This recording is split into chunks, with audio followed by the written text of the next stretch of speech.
So if we know how to give and receive difficult feedback, we can do it when it gets really hard. And it's important to practice it when the stakes are low and it's not necessarily going to feel super hard. So that's another thing companies and organizations can do, is really focus around that piece, because we can't have these difficult conversations if we don't know how to talk to each other in the first place. We don't know how to listen and hear.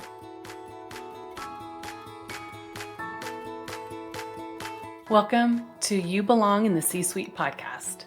You are ambitious in life and in your career, but something is missing. You want to bring more of your passion to what you do. Because let's be honest, you pour a ton into your work, and it needs to mean more.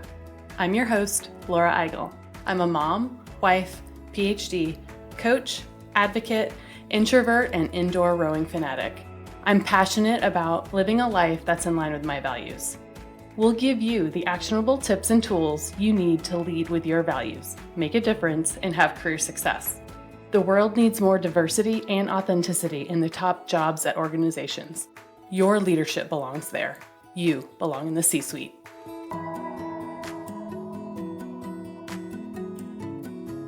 Hi there, friends.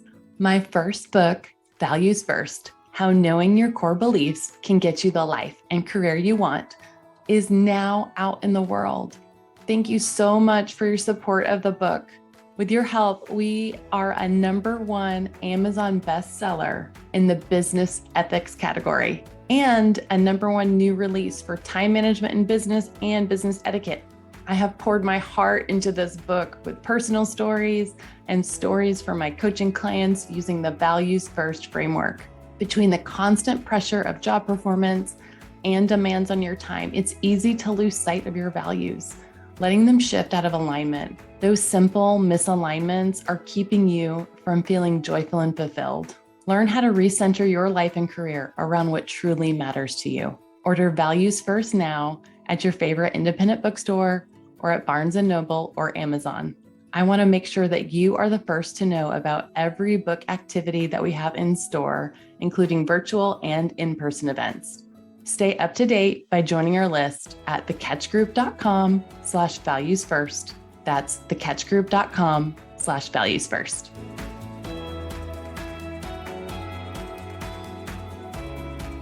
Welcome to the You Belong in the C-Suite podcast. On this podcast, we have a commitment to amplifying lots of different voices. And in recognition of Pride Month, we want to recognize the voices of LGBT people. Today, I'm honored to have Mix Lauren Lofton as a guest on the show. Lauren began their career as an attorney, but found the structures and systems of the legal world limiting. They felt a deep connection and pull towards self-reflection and community building. Now, Lauren is a certified mediator and restorative and transformative justice practitioner and organizational effectiveness coach and consultant through their company, Transform Belonging. Lauren's areas of expertise include organizational effectiveness, professional identity formation, navigating imposter syndrome, and decolonizing workspaces via thought work and analysis via an intersectional and specifically anti-racist lens. In addition to organizational services, Lauren offers one-to-one coaching services for individuals designed to guide you through developing an intentional relationship to work and your career. Lauren teaches concrete wayfinding skills to navigate centering joy in our lives rather than centering our lives around work. Lauren's lived experience as a biracial, mixed, Black, white, queer, non-binary person in a non-normative body and a survivor of violence informs their work. Lauren believes deeply that the personal is political and that we do not need, nor should we be forced to fragment our identities to find belonging in our communities and at work. Lauren prioritizes coaching clients who are invested in the individual and collective liberation of all historically marginalized people, and to understand that we are complex beings who experience both privilege and marginalization simultaneously. I loved my conversation with Lauren. This conversation is personal, intentional, and also packed with resources. Lauren is an educator, and you will see that in the way they teach through story, lived experience, and thoughtful resources shared. There will be a lot of things shared in the show notes, so ensure you check those out to continue your learning journey. We talked about so many important topics, including allyship versus accompliship, how Lauren helps individuals and leaders through facilitation and coaching, Lauren's experience as a facilitator within diversity, equity, and inclusion, and a real example of how Lauren coached me and how I continue to learn, among so many other important topics. Let's get started.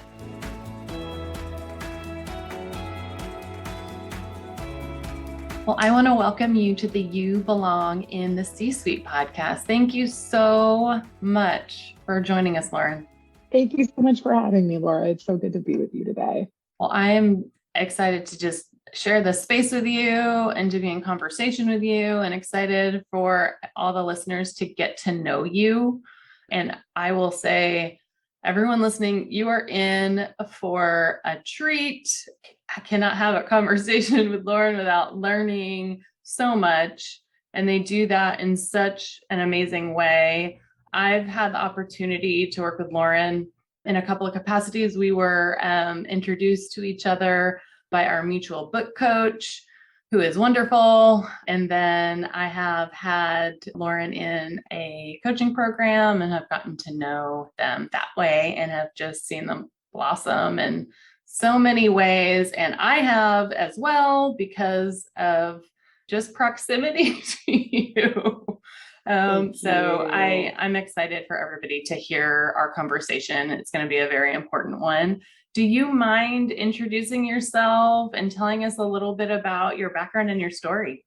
I do not mind at all. I'm happy to do that. And I want to say shout out to Lauren Marie Fleming at Write Your Freaking Book Already, who is that incredible book coach that we have in common. Want to make sure that all the listeners know where to find her if they have an interest. So my areas of expertise include organizational effectiveness, professional identity formation, helping other folks navigate around imposter syndrome. There's also a lot of thought work around what it is to decolonize workspaces. So moving away from tenets of white supremacy in the workplace and all the ways that that can show up. And when we talk about that, that can sound like a scary term for a lot of folks. Really what we're talking about are things like perfectionism, being really rigid around our time, not being able to move away from the idea that there's only one right way to do things. And so that's really, that's a nod to Tema Okun's White Supremacy in the Workplace document. If no one is, if you're not familiar, I hope you will familiarize yourself with it. So doing thought work around those ideas and how we can create more spaciousness for one another in the workspace. I use an intersectional lens with everything that I do. I use an anti-racist lens for everything that I do. And I do that within the context of organizational effectiveness as well as one-on-one coaching for individuals. So trying to make sure that everyone has the opportunity to develop an intentional relationship to their work and their career. So it's so important to really just center the joy in our lives rather than centering work in our lives. Oftentimes our lives are so bound up in our work that we're not able to really take those two things apart and uncouple them from each other.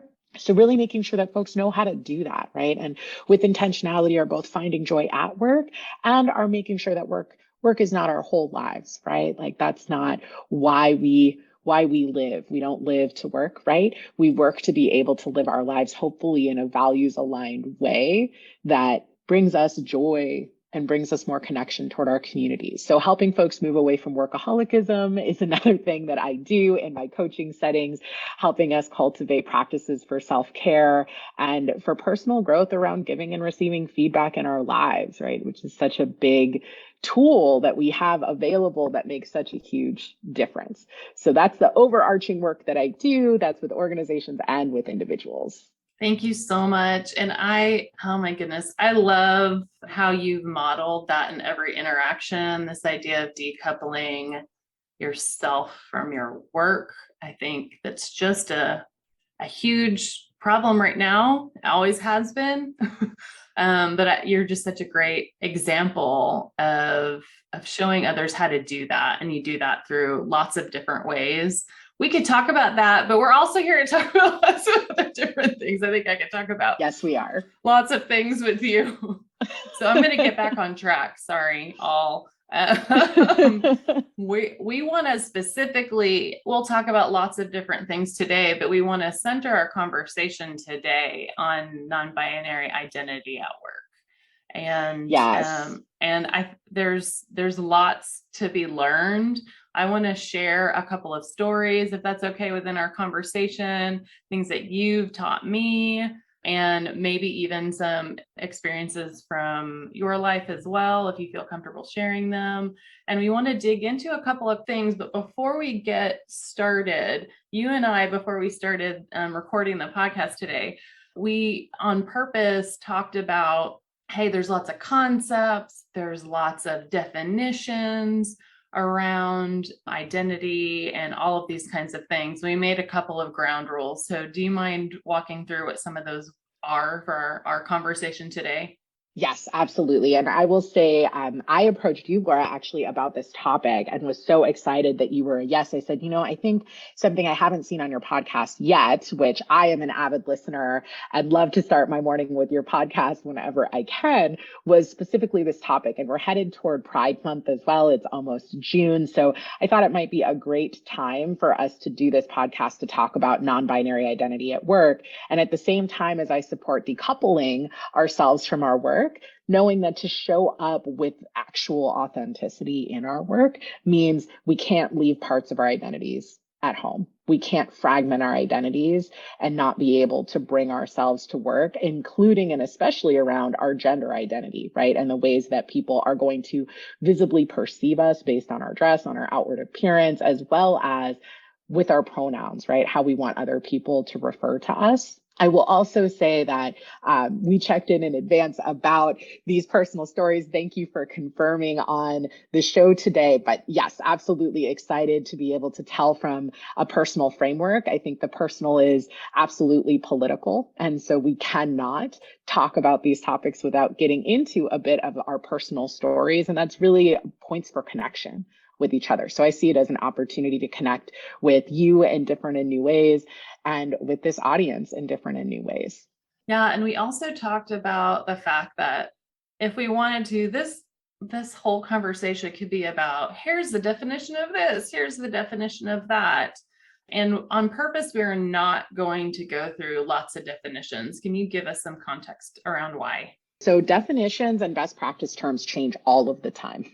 They're getting updated in a way that I will say, as an older millennial myself, Gen Z has come up with terms that I may not have even heard of yet, even though I am in fact an LGBT person, a non-binary person, a trans person. So it's important to not get really rigid around the definitions and instead to pay attention to updates and best practice terms and familiarize yourself with resources that give you definitions, right? So I have created a free resource actually about LGBT employment best practices that is going to be available to folks. If they want to sign up for my mailing list, you will get a copy of that PDF document. And you'll notice there's no definitions in there. Instead, there are resources, including one of my favorites, which is The Queen's English by Chloe Davis. It's an LGBTQIA plus dictionary, and that has so many more terms than I could ever fit on a short handout for y'all. So I hope that you will utilize that resource. And there's another resource that I love that I highlighted, which is the Social Justice Advocate's Guide to Gender. It's a handbook. It's got a cute genderbread person on the front, which is a tool that we use to talk about gender when we're teaching about gender, as well as the Gender Unicorn is another popular one. Those two guides together really are going to give you so many definitions and so much more context beyond the definitions than it makes sense to put in a handout that's an overview of best practices. So I would say take a look at the best practices and see what is your company doing, what's your organization doing, what are your practices, and then continue to revisit the terms and just know they're going to change, right? So we don't want to pick a fight with somebody about, I learned this and this word means this. That word may have a different meaning in a different region. It may have 3 different meanings, and it may just shift over time. So I myself have to be flexible. Folks that are older than my generation, there are terms that we use now, such as the term queer, which was considered a pejorative and derogatory when they were my age, right? But at my age, it's a word that's really been reclaimed and is a word used to refer to my personal identity and is not a pejorative, provided that somebody without that identity isn't hurling that same term at me as an insult, right? So really encouraging folks to be willing to be on a lifelong learning journey as a part of their cultural humility process. That's what it means, is that we do not get to reach a finish line. We're never done with this work. It's really a marathon and not a sprint. So that means it's going to be time to learn new words as each generation comes up with their own. Yeah. And I love that lens that you put on it. It's absolutely a lifelong learning journey. We're never going to be done with any of these things. And we shouldn't want to be either, right? Yeah, it is tiring though. Sometimes we want to be done, right? And when we get tired, that's when we need to take a break, right? That's when we need a little time out. And then we get back to it. That's the importance, right? Is that we pick ourselves back up and we return to it. So if you don't mind, first, I hope people understand through story. I think I learned through story, so I tend to tell some stories. A couple of things that I really hope listeners pick up on, get more info on from our conversation today is this idea of one-on-one connections to build connection, and then also just systems. And so we're going to talk about both. We're not going to talk about everything today, but we're going to talk about a few things. And where I'd love to start is just kind of one-on-one connection and understanding and navigating gender identity in the spaces that we are in. We talk about work on this podcast. We also talk about lots of things, but this might be in a work context. In the story that I'm going to tell, this is in the space of my group coaching program, right? And so the audience knows I have a group coaching program called You Belong in the C-Suite Group Coaching Program, where it is different individuals, like 4 to 6 in a cohort, that come together, that learn how to align their values, build boundaries, and all of the great things. And I was lucky enough to have Lauren in one of my recent cohorts. And, they are the only person that didn't identify as female, right? And so that is something that I was trying to continue to learn about. And I would check in with Lauren, and we have a really great relationship that we give and receive feedback to each other. And I feel that Lauren gives me lots of safe spaces to learn. And so I always hope that I'm doing the same thing. But at the same time, I was very open to say, it's not if, it is when. I will probably need your guidance as we go. And so I wanted to share an example of when one of those things happened, if that's okay with you. Yeah, go for it. So we were in a Zoom meeting. This is the caveat, I guess the background is that we're in a Zoom meeting in a group coaching context with other participants. And I misgendered Lauren, as I said. I didn't use the correct pronouns, and I didn't catch myself. I was just talking and I went on to the next thing. And I got a message, a private message on Zoom from Lauren that said, I just wanted to let you know you used the wrong pronouns. And they said, hey, this is what you should use instead. And I was like, oh my goodness, thank you so much for telling me this in this space. And they said, it's okay. We're learning from each other, right? And so that was an example of, I consider myself a person that is always learning, but I'm going to mess up. And they gave me the space to do that. I was also in the middle of facilitating. And then I was like, oh, well, that's horrible that I did that to them in this space that I hoped was a safe container, right? And so that's an example of, we have I consider a pretty trusting relationship. We had known each other not that long at that point, though, I don't think. You can correct me. Yeah, not that long. Not that at long. That time. No. Yeah. And so that was just one example of one way that I misgendered Lauren, and they were able to correct me in a safe way. But I wanted to ask you, what was that like for you? And it also, like, as I continue to retell it, it's like, I don't ever want to put that burden on you, but that's if you know Lauren, see, I just did it again. I'm so sorry. Ah, there it is. There it is. Yeah, but you guys. caught it, right? You Yeah, also caught it. So you're able to hear it in a different way. And that's part of the practice, right? That's part of the learning curve. So Lauren is an educator that in every instance I've worked with Lauren, they provide instances and opportunities and spaces for you to feel okay. I will tell you, we are recording this. I'm not going to edit this out on purpose. We talked about that as well, right? Like my heart is racing. I'm not going to lie. I'm not going to lie. It is. But that's me thinking about me, right? When this is not about me. This is about me honoring you and how you show up and who you are as a person. And so that's like a whole other thing we want to be transparent about, is this idea of like, if I'm the one that messed up, it's not about me.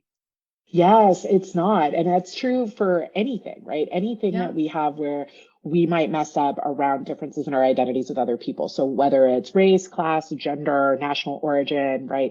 So many different ways that we may be different from one another and where we can make missteps, right? So I think part of it is just that openness that you know that it's not about you and that it's important to not be centering yourself in that moment, right? That the idea is that we tend to the person that it has had that negative impact first, right? And then we can go and gain whatever support we need about feeling in any way like garbage that we made a mistake, right? Because that's something else. That's our own relationship to our inner critic, right? That is our own harsh perfectionist standards that we may have for ourselves, that we need to always be perfect and that we need to definitely be perfect when we're in front of a group or a cohort or when we're facilitating a space and when we're a leader, right? Especially, I think the guilt and shame that can come with wanting to be a leader that really shows other people how to be in the world, how we can show up in the world. And so if we don't meet that, right, it's so hard to not just drown in our disappointment and our shame.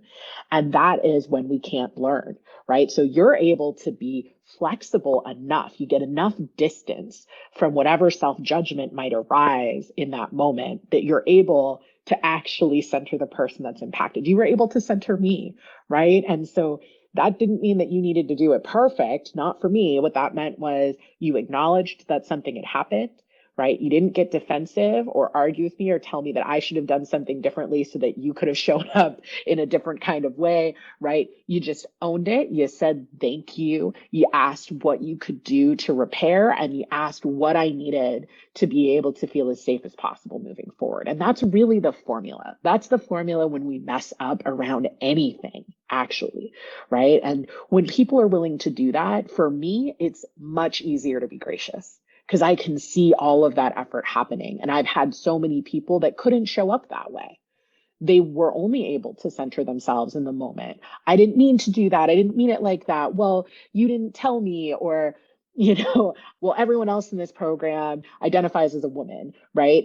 Those were all potential responses that you could have had to in response to me, and you didn't, right? And so just that ability to be humble, right? That's where I think there's an opportunity to bridge with each other. So if somebody is going to be brave enough to be humble with you when they've made a mistake, to me, that's a gift. That's an offering. And what I don't want to do is just throw that gift right back in your face, right? Instead, I want to lean in and say, this person cares about my core humanity. This person cares about me as a person.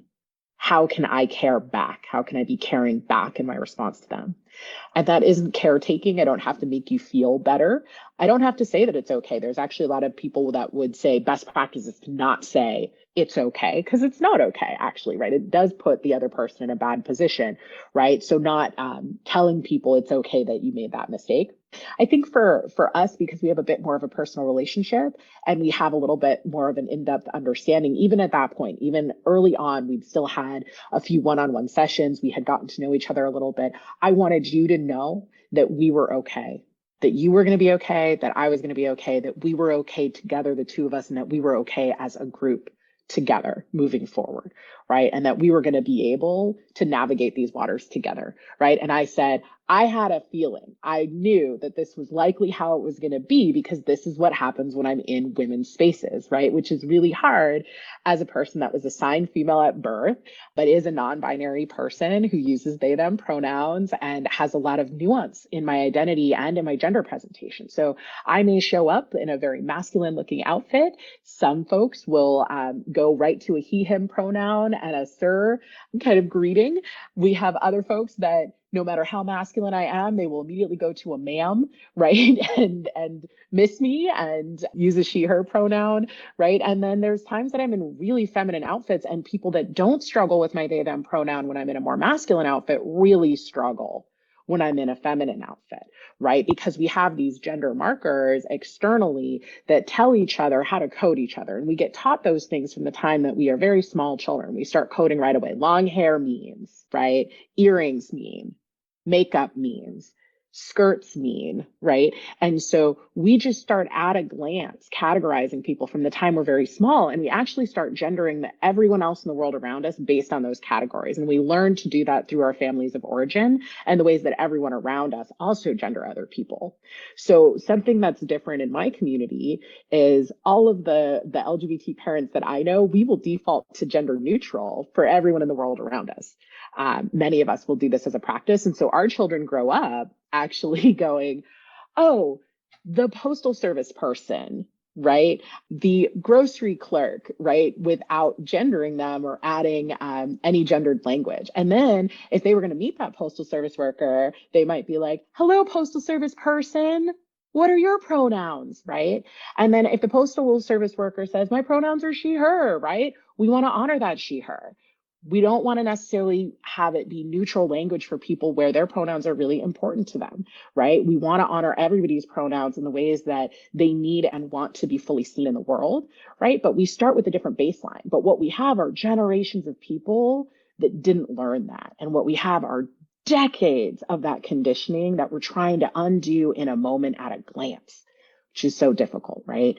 And you and I talked about that learning zone, panic zone, right? Comfort zone. And so when your heart is racing like that, that tells you you're in one of two places. You're either in your learning zone, which is where we want to be, or you're in your panic zone, which is where we do not want to be, right? So it's okay to feel some discomfort.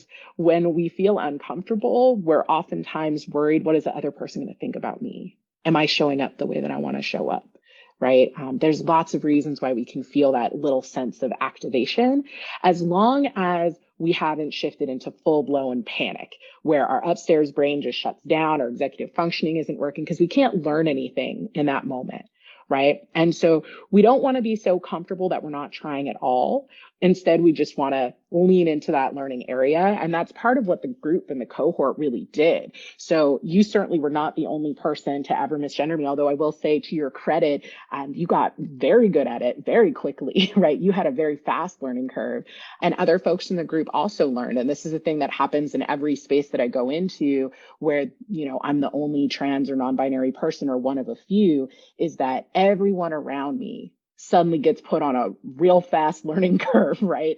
About how do we do this and how do we do this together? And that's in some ways, it's a form of oppression and marginalization that I experience. And it's also a gift and an opportunity that I have access to these spaces, and I have the language and the ability that people want to opt into doing things better and different, right? In a way that's going to impact my larger community that may never have the opportunity to have those conversations in the spaces that I get to be in as a person that does educational work and as an attorney. Thank you so much for, again, providing a space for us to continue to learn and for that additional context. It's just so important. And I really appreciate you sharing your experience. Yeah, thank you. I think you and I were talking a little bit about the statistics for attorneys before the start of this podcast. And one of the things that I shared was, it's only about 14% of the United States population that even completes an advanced degree, period, right? And of attorneys, we've got about 37% nationally that are women. Non-binary people aren't even being counted at a national level. They're just starting to be counted at the California state level. Shout out to my colleagues at the California State Bar who have been doing that advocacy and making changes, and having attorneys fill out a survey where they provide personal identifiers so that we can have that data that really tracks there. Of attorneys, we've got about 3% that are LGBT, and we've got about 4.7% that are Black, specifically, 2% that are multiracial, and less than 1% that report having a disability. And I am actually identified with all of those, right? All of those small percentages, the 2%, the 1%, the 4.7%, the 3%, right? Very small numbers. So I'm frequently one of the only in spaces, specifically in legal community, and also in high level, C-suite level executive spaces. I am often the only person that looks like me and that has my identities, or one of a few. And can you tell me what that does specifically? Like we mentioned in your bio, lots of different amazing work that you do with clients and organizations. What does that mean in terms of where you do work, who you do work for, where you even travel to? Can you talk about that for a bit? Yes, absolutely. So one of the things I do is speaking engagements. That includes at educational conferences. And over my career, I've gone to a lot of different legal specific conferences and done continuing legal education courses for court staff, judges, and attorneys. That has included travel to what in California are considered travel ban states. So states where you will not get funding from your employer, depending on who your employer is, to go to states where LGBT people's rights have really been rolled back, or there's active discrimination being enacted in law in those states. So that includes the state of Tennessee, which is the last state that I went to do a training program for judges and attorneys, specifically on access to the courts for LGBT people and transgender people. I was, as far as I know, the only trans person in attendance at that conference, the only trans speaker, one of the few LGBT speakers, period, and the only one training on this topic, right? And there was really no one else like me there, right? So it was that much more important to me to be able to be visible in that space, to show up, and to be able to uplift the concerns and the voices of my community, right? In a way that so few people get access to do. There's very few of us who are trainers and presenters on continuing legal education on the topic of LGBT access, right? So that's some of the work that I do. I also have traveled to your home state, Texas, and done work around actually disaster relief and the intersection of diversity issues in disaster relief work, right? So if you don't know how to not misgender somebody and you're trying to attend to them after a fire, a flood, a hurricane, a tornado, whatever it may be, right? It may be more difficult to provide support to those clients, right? And that's also true around any other diversity, equity, inclusion topic, any other form of marginalization. So if you're not aware of how you're interacting with people and how those interactions may be landing who have identities that are different from your own, it directly interferes with our ability to provide services to other people. And people that are working in legal aid are deeply dedicated. They've dedicated their whole careers to giving back to their community and creating places of safety in times of disaster, right? And when tragedy strikes, whether it's a natural disaster or if it's something like a potential eviction or dependency foster care issues with your children, right? Or elders who need to receive services or are experiencing fraud, right? And what we know is that there are trans elders, right? And we have intersecting identities. So there are Black, Indigenous, people of color who are also trans, and often are the most marginalized within my community, right? So making sure that lawyers are able to show up to do the work, the good work that they've dedicated themselves to do in a way that they can most fully support their community members. Thank you so much for that additional context. It's, as you think about it, like those laws for travel bans or to hopefully create reform in other states. But then what it does to your point is it then doesn't give you funding to travel to the states where you're needed most, right? That's right. That's right. And then funding is often not provided to be a speaker at a conference like that, right? And it's very complex who gets an honorarium, who doesn't, right? Who's the most prestigious? Are you giving an honorarium to somebody who's less prestigious than a judge that's over here doing a training that doesn't get an honorarium, right? And like, how do we value the labor of different people, right? So it's something that I have struggled with, right? Because I can't always go and provide a training for free across the country, right? But I do look for opportunities that are high impact. And so if there's a speaking engagement where I'm really going to get to go before a whole bunch of judges and attorneys that aren't receiving best practice training on LGBT topics who are going to show up for this conference, right? That really is such a huge opportunity that I like to lean into that and figure out how can I make it work, right? But it's not something that I can do all of the time. So I really pay attention to where's the highest possible impact, and then also do trainings at a more local level, right? That are paid services, right? And so that's where organizations may hire me and individuals may hire me for executive coaching to really help transform spaces within their workplace. And that's incredible, but there's opportunities like training for the State Bar of California or the California Judicial Council in their conference settings that have hundreds and hundreds of people, right? And so getting to have that kind of a magnitude of impact where then they go home to all the different various states that they've come from to come to this conference, and they bring these best practices back home with them and start implementing them and having these challenging conversations with their peers and their colleagues feels so worth it. Right. So I do also do paid speaking engagements. So there are times that people may want me to come and talk on a specific subject just to their organization or company. So that's something else that I do. But the conference spaces are really a fun time for getting people from all over different places to get together and really bridge across differences. And that's a thing that's a part of my core values. As you know, that's something that we talked about in my values first development is how do we bridge?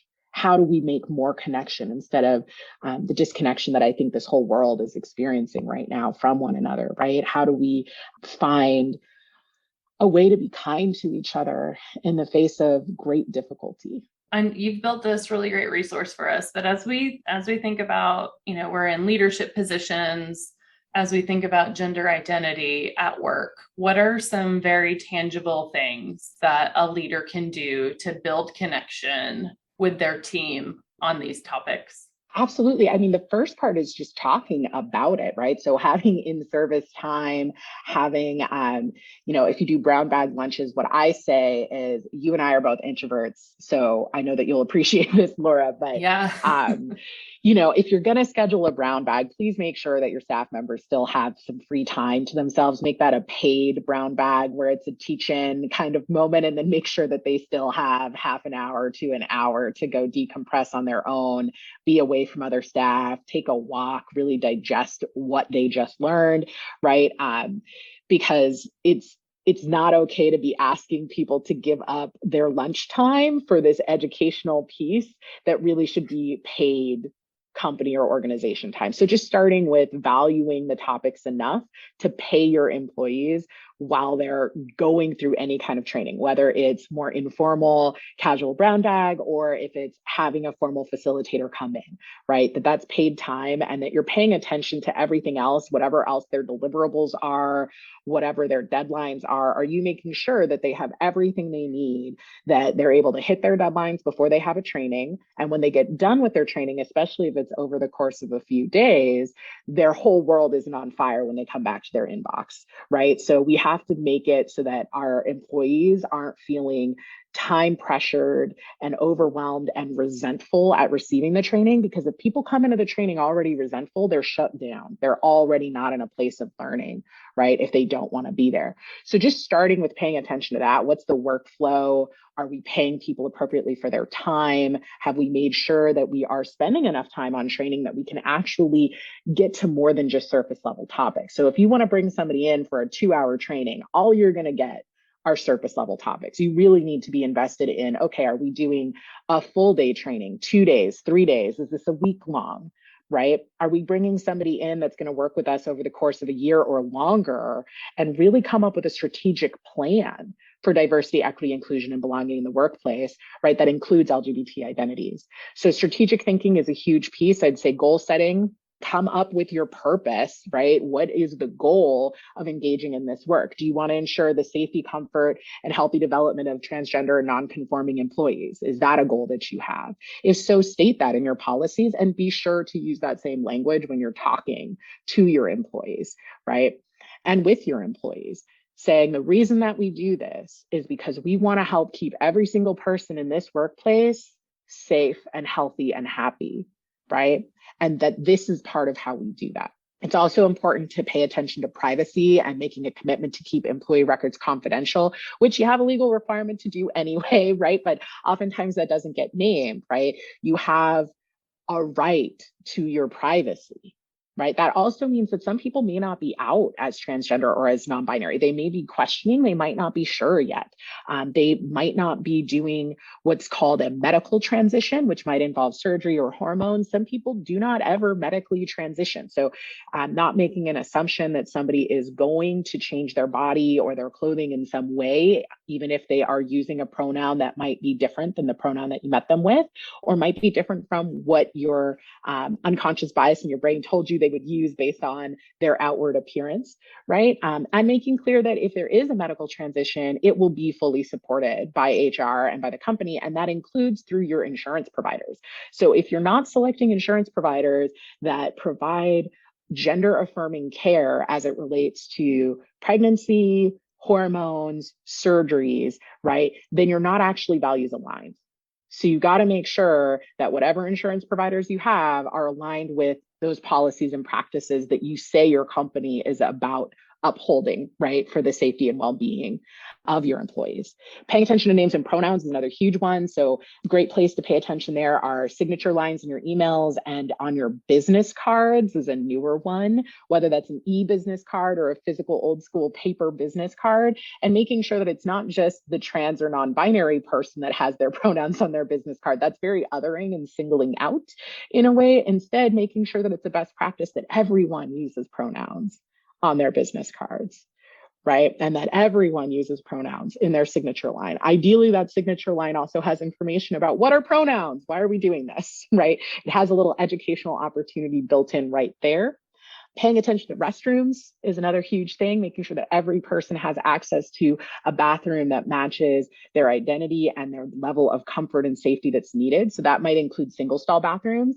Transgender folks, myself included, experience a disproportionate amount of harm, lack of safety, and violence in bathrooms. And so it may be that a single stall is where someone is going to feel safest because that's where they are not afraid that they're going to be assaulted. And you might not be thinking about that as an employer because as a baseline, right, no one's assaulting each other as a standard, right, in our workplaces, right?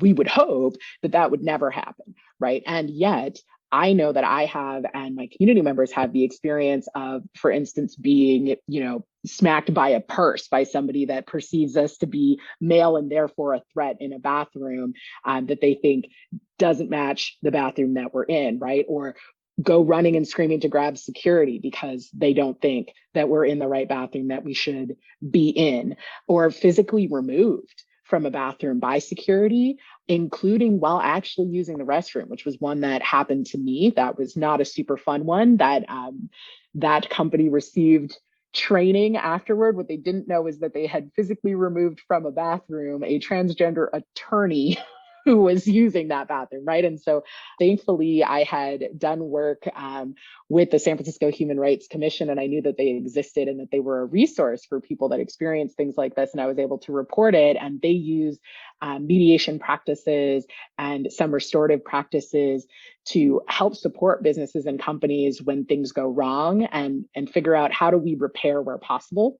Right. So they were able to provide training to that organization, but you want to make sure that, everyone at your organization from the security on up has been trained around how to be supportive of the safety of trans and gender nonconforming people. So if a security guard has somebody running up to them saying somebody's in the wrong bathroom, right, the premise should start with, we make a presumption that everyone is in the correct bathroom, that they know which bathroom is the right bathroom for them. Was this person threatening you? Was this person unsafe with you in some way? Did this person verbally assault you or say something that made you feel really uncomfortable, right? Being able to stop and take a pause and ask them questions, right? So that training is really necessary all the way through staff, not just keeping these trainings, kind of gatekeeping these trainings only to higher level staff, staff with the fanciest titles, right? Paying attention to discrimination and harassment as a baseline, making it really clear to people that you've got a zero tolerance policy for those kinds of behaviors, like what I just talked about in the bathroom example, and also making some space for relational repair, right? If that happened, is it possible to see if those two people are able to be in conversation about what happened in some way later, and that the one is able to offer an apology to another? An apology can go a long way, right? And then if somebody continues to engage in behaviors that are harmful toward others, being able to have an investigation, have education and training, up to and including termination if necessary, if a person is really intentionally refusing to be respectful of trans and non-binary people and gender non-conforming people. So that's the big overview, right? I think also having companies and organizations regularly update those terms and definitions to make sure that there's a shared language and culture in the workspace. So if people are using the same words, but they all have different definitions for them, we can have a lot of miscommunications and a lot of difficult moments, right? And sometimes huge fallouts with one another when actually we're just talking about two different things. So making sure that everyone has similar definitions and everyone knows how to both give and receive difficult feedback with one another on any topic, right? So if we know how to give and receive difficult feedback, we can do it when it gets really hard. And it's important to practice it when the stakes are low. And it's not necessarily going to feel super hard. So that's another thing companies and organizations can do, is really focus around that piece, because we can't have these difficult conversations if we don't know how to talk to each other in the first place. We don't know how to listen and hear. There's so much amazing tactical things, like actionable things that leaders, organizations can do. Lots of different ways that you work with leaders and organizations. Tell me about who you like working with most. Like, what's most fulfilling to you at this moment of time in your career and with your business? Thank you for asking. I love the one-on-one coaching. It's probably my favorite right now. Just being able to really goal set with people and then watch the arc of their learning and watch them change and really blossom. So you were kind enough to refer to the ways that you saw me blossom in our coaching setting. And that's exactly what I love to do with other people as well, really being able to see that arc of growth and being able to name that and show that to them, even when they can't see it, right? That change is coming. If that is what you want to do, is to make a big change, right? And then to see folks that are also able to make internal changes rather than necessarily changing their workplace, right? Changing their relationship to work. So sometimes we do need a career change. Sometimes we do need to change employers to get our needs met. And sometimes we need to learn how to have better and different boundaries, right? And different approaches to our work to be able to be really satisfied where we are. So I love watching people come into themselves really and find themselves and figure out how they show up to that as leaders. So I do love working with executive leadership who can have a large impact on an organization or a company, who have the ability to write and change policies and practices, and through their own personal journeys are able to understand what might be a benefit to all of their employees, what might be a benefit to all of the staff. HR professionals are also another category of folks that I love working with. I think working in HR is incredibly challenging. And part of the challenge is that you're responsible for safeguarding the organization and the company first and foremost, at the same time as you are put in a position to be a trusted individual with someone who is experiencing harm at work, right? You may be in a position where your title is talent acquisition and retention, right? But you're also responsible for payroll and a gazillion other tasks, right? Onboarding and offboarding, a ton of paperwork. And at the same time as you're supposed to be doing all of those things, you're supposed to be showing up to the people side of it.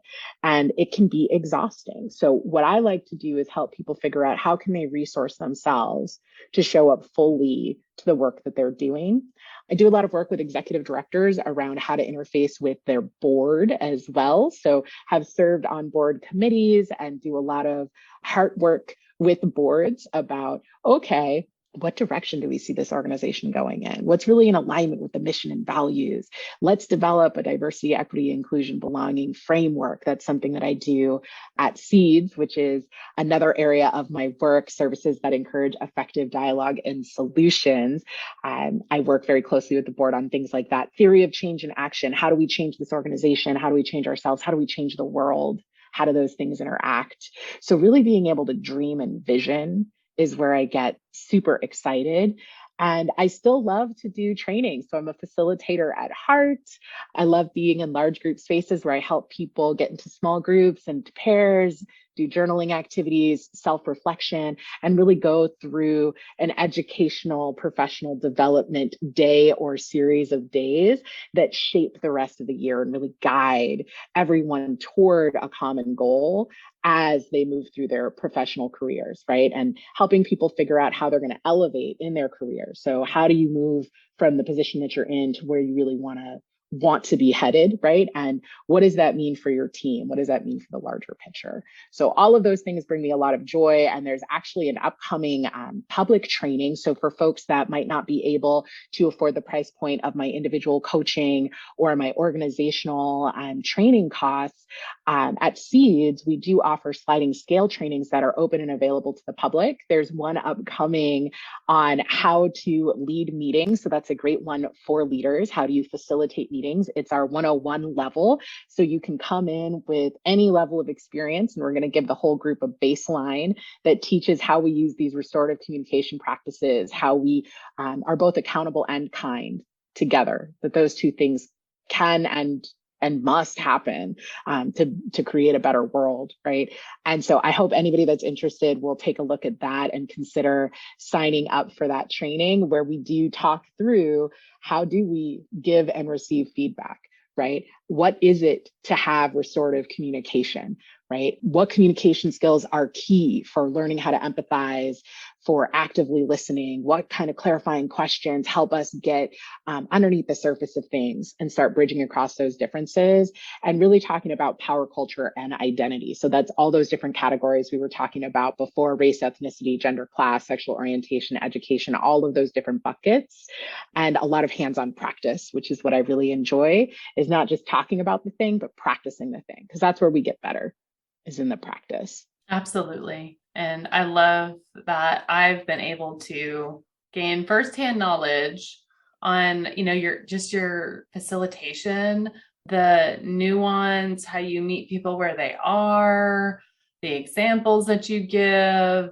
There is not a facilitator that I have seen better. I mean, you are just so skilled at what you do. Thank you. I appreciate that. I appreciate that so much. And the great news is so many of these skills can be taught, right? So I am excited to create a space where other people can come in and bring their own personalities and takes on life and figure out, okay, how do I bring my own personal lived experience and examples to the container that I'm creating, right? And how can I show up in this way that really invites people to be brave and bold enough to be in their learning space and their learning zone? Thank you so much for being in this space with me today. Yeah, it's been such a pleasure, Laura. And I think I want to shout out one other resource that we're going to have in the show notes for folks. It's a resource that came out in 2020, but it's updated annually and has been updated within the last couple of years. And it's the Diversity, Equity, Inclusion, and Racial Justice Toolkit for Civil Legal Aid Organizations. There's a ton of great content in there, whether or not you are a civil legal aid organization, but it's being used right now from New York to California. It's the only resource that I know of its kind. And it came out shortly after the police killing of George Floyd. So it was a toolkit that I had been working on in conjunction with the board and the executive director at Legal Aid Association of California for some time. And it was really just in its final stages right around that same time. And organizations really called to have something to guide this work, right? People that were not aware of the oppression that is still very much alive and well towards specifically Black community, but also Black, Indigenous, people of color, right? LGBT people, queer people, trans people, people with disabilities, and people that rest at all those intersections of identity really became much more aware and said, we've got to do something. What do we do, right? I want to be a part of a positive change in this civil rights movement. And so in this swell of the civil rights movement, this toolkit came out and really gave people a guide for how to make change in their organizations, how to create policies that were supportive, what kinds of practices to really start engaging in to just show up better and different in this world with each other and to start having these brave and difficult conversations. So it's a free resource that's available.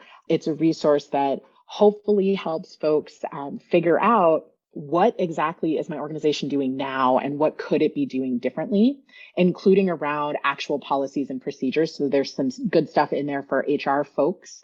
And knowing that a part of the Black Lives Matter movement and civil rights movement that's been happening also has been in response to the state-sanctioned killings and violence against trans people and trans Black people. So just wanting to uplift those who may be most marginalized in our communities and who are experiencing a lack of safety, right, as a result of that marginalization and that connection to our core identities, to the felt sense of really who we are and that we deserve to be free of that. So also thinking about Tony McDade as one of the many lives lost, in addition to names that folks may be more familiar with, like George Floyd, who I mentioned earlier, or Breonna Taylor.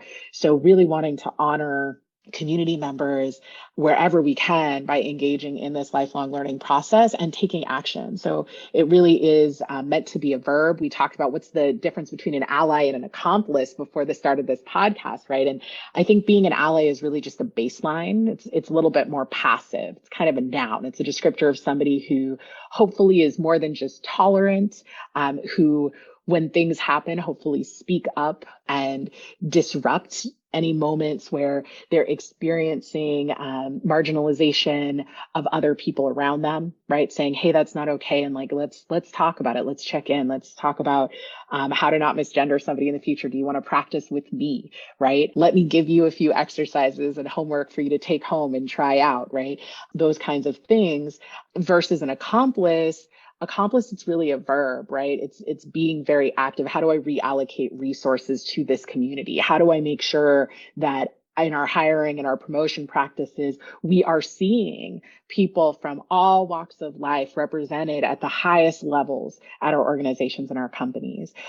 How do I pay attention to the land in which I'm situated? So today, I will say I am zooming in from Ohlone territory in the East Bay, Oakland, Berkeley area, and we have land trusts in the Bay Area that help rematriate or return the land to the original stewards of the land, Indigenous people, in ways that are possible, right? So through these land trust programs. And so it's important to not just, for instance, do a land acknowledgement where we say where we're situated and we acknowledge the original stewards of the land, but what are we doing to help, right, return the land in some way? What are we doing to help undo when and how we can the ongoing barriers and systemic oppression that's happening for individual groups?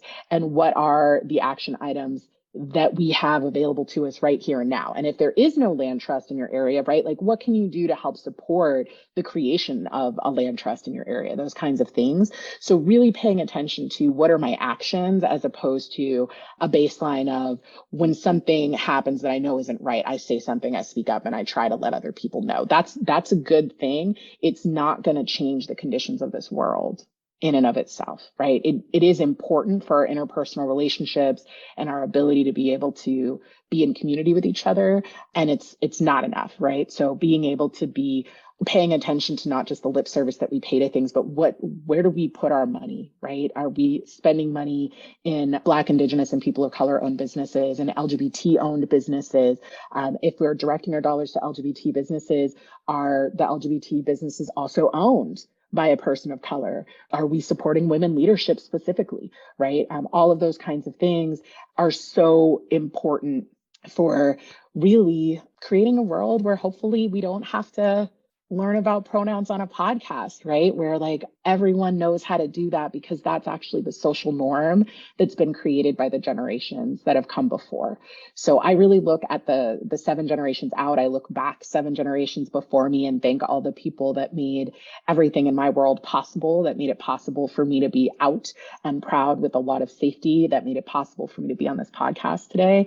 And then I look forward toward the generations that I will never see in my lifetime, right? Hoping for a different and better world because of things like showing up to conversations like this, even when it might feel and be hard, right? And making sure that I'm resourced enough that I can show up bravely in those conversations. And if I'm not, that I go and take care of myself so that I can keep showing up, right? And not everyone can do that. Not everyone is resourced enough to do that. Not everybody has the financial privilege, the emotional room, access to therapy and acupuncture and all the things that help keep us resourced and make it possible for us to show back up. So showing up, knowing that many other people who experience more marginalization, they can't. And they're not going to be able to show up until we get these conditions changed. And that I'm not free until everybody around me is free. I'm not liberated until everybody around me is liberated. So really trying to move these conversations in a way that our big leaders, our organizations, and our companies know that, and know that as Pride season comes, it's about more than cute rainbow and trans flags. Although, yes, we love that. Not mad at cute flags, not mad at your corporate t-shirts that are very LGBT plus friendly. I think that that sign of visible inclusion is beautiful. It does also need to match our words, actions, and our behaviors, right? It needs to match those actions that are a verb as well. It's not enough to have it be on a t-shirt if someone's lived experience in their workplace is one where they're not able to advance, they're not able to use a bathroom safely, where they're misgendered regularly, or they don't feel comfortable showing up fully as themselves, right? So excited that hopefully there's a lot of leaders listening today who have influence, who are already dedicated to this, that are already on their journey, and that have really the power to shape that change in their organizations. And a big thank you to everyone listening for everything that you're already doing, and any new ideas that you may have gotten from this podcast that you may implement moving forward. So grateful for your leadership.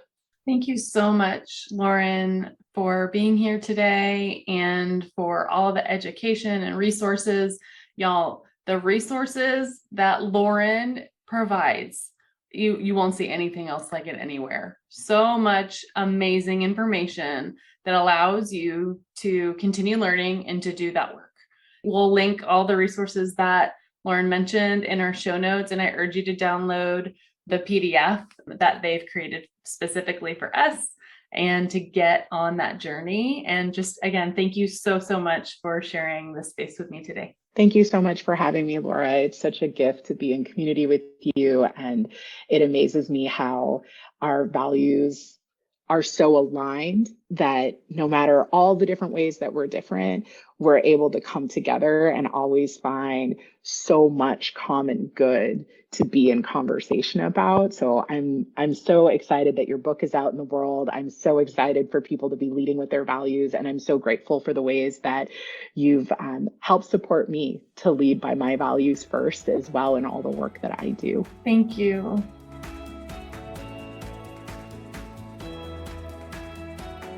I want to thank you so much for listening to the You Belong in the C-Suite podcast. If you are enjoying this content, please remember to rate and review on Apple Podcasts. By leaving a review, you are helping others find this content. We will be featuring 5-star reviews on air in upcoming episodes. Editing and support for the podcast is done by S&E Podcast Management. To get more tips and tools to help you live a life guided by your values, go to thecatchgroup.com. Keep your boundaries and take care.